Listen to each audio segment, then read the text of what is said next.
What is up, beautiful family? I hope y'all are having a great afternoon. Y'all, there is so much going on. Like, I have so much to talk about. We're going to address one thing right now. I'm going to make a few more videos. First off, I do want to let you guys know, because I know a lot of you guys were asking. I know many people were concerned because you guys are so sweet. Y'all know I had to take a COVID test. My results did come back negative. Thank the Lord. Just like I knew that it would. And you say, how did you know that it was going to come back negative? Well, I just put my trust and my faith in the Lord that it would be so. And so I am just literally counting it a blessing, knowing that I was not at work exposing other people to this virus. I didn't have it. Thank the good Lord. So thank y'all for your prayers. There's so much power in your prayer.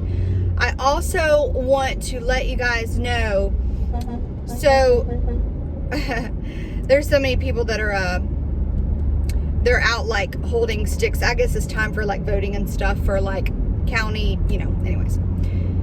People are honking at them. Anyways, so I came across, somebody sent me the interview, or not the interview, well, Trump was doing a speech somewhere, I think in Ohio, and he was saying how there's a lot of wealthy, very, very wealthy people who are very angry with him right now. And Trump was basically saying that he was going to go away for a while, that we wouldn't see him for a while. And it's crazy because George Soros, back in 2018, was basically threatening Trump, right? Saying that Trump would disappear by or before 2020. And it's just kind of crazy to me now, and George Soros, he's very wealthy, and he can't stand Trump. He can't stand what Trump is doing. They want him out so bad. And so in 2018, George was threatening him and said that Trump would be disappearing in 2020 or sooner. And here comes Trump just yesterday saying that, we wouldn't be seeing him for a while, that there's a lot of very wealthy people out there who are very angry at him. So this is very interesting, and I want to tell you guys also why I think this is why I think this is very interesting, okay? I don't know if you guys remember Dana Coverstone's videos that were put out about his dreams or visions. I know there's a lot of controversy around that. I thought he was a pre-trib person, but I think he might be post-trib. Anyways, it doesn't really matter. My discernment tells me that he did receive these dreams and visions from the Lord. And the first part of the dream that the man received had came true, where he saw the mask and all that stuff. So he goes on to explain about what he saw, which I am assuming is a tribulation, because the things that he's describing probably could only take place during the tribulation, right? Which we know that we're going to be out of here before the tribulation. People will argue that all day. I really don't care. But what I found very fascinating, and when I heard this today, my mouth dropped to the floor, y'all. Trump says he's going basically in hiding, right? He's going to go away for a while, okay? I don't know how long that's going to be. But do you guys remember when Dana Coverstone said that when he saw all this stuff going down, which was the tribulation, that he didn't see Trump in office? Guys, I'm going to go ahead and play a couple clips for you. You're first going to hear George Soros talk about how Trump was going to disappear in 2020, okay? Where he was threatening him. Then you're going to hear Trump say it, Okay, this was from yesterday in Ohio where he said this. And then I'm going to link you Dana's just a clip of where he said that he literally did not see Trump in office. So, it's just crazy to me. I'm going to go ahead and link this and we'll talk about it. Clearly, I consider the Trump administration a danger to the world, but I regard it as a purely temporary phenomenon that will disappear in 2020 or even sooner. I give President Trump credit for motivating his core supporters brilliantly, but for every core supporter, he has created a greater number of core opponents who are equally strongly motivated. That's why I expect a Democratic landslide in 2018. So I have a lot of enemies out there. This may be the last time you'll see me for a while. A lot of very, very rich enemies, but they are not happy with what I'm doing.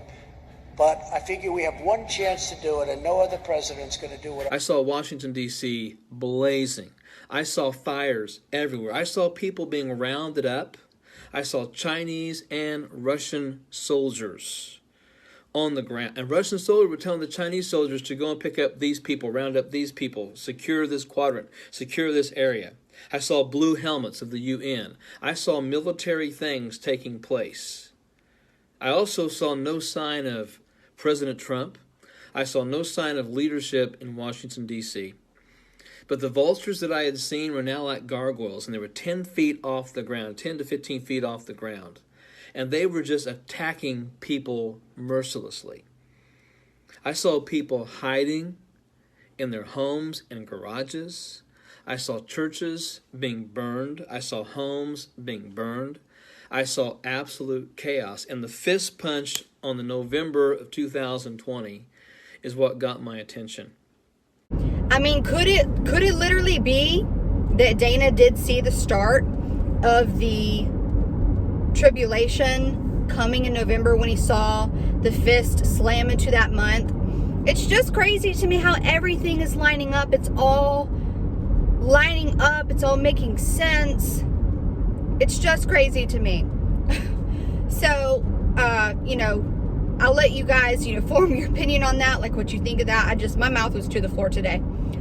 I also want to let you guys know that I do not think that Stephen McCullough is the Antichrist, okay?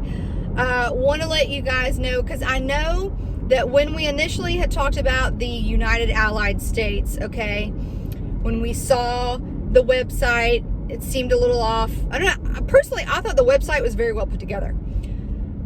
But then, we saw the video of the election. It seemed a little weird, okay? Then we start looking into, who the winner is, Stephen McCullough, and, it was very, interesting because it was the first time any of us had ever seen anything like first global president or first global leader. So, of course, us as watchmen and women, we're watching these things, right? So, anyways, I want to let you guys know that Stephen McCullough messaged me last night. It was very unexpected.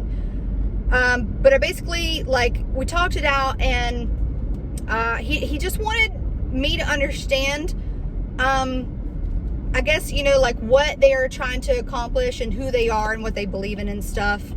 And I do actually think this is a brother in Christ from what he has told me. So that's going to be another video, because I know there was just so much confusion, just wrapped around that whole thing. But, I think right now with Emmanuel Macron over there in Lebanon, literally these people are literally screaming out to this man, saying, please, please, help us. They're screaming for him. I don't know. I think that Emmanuel Macron paints the perfect description. Okay. And of course we're not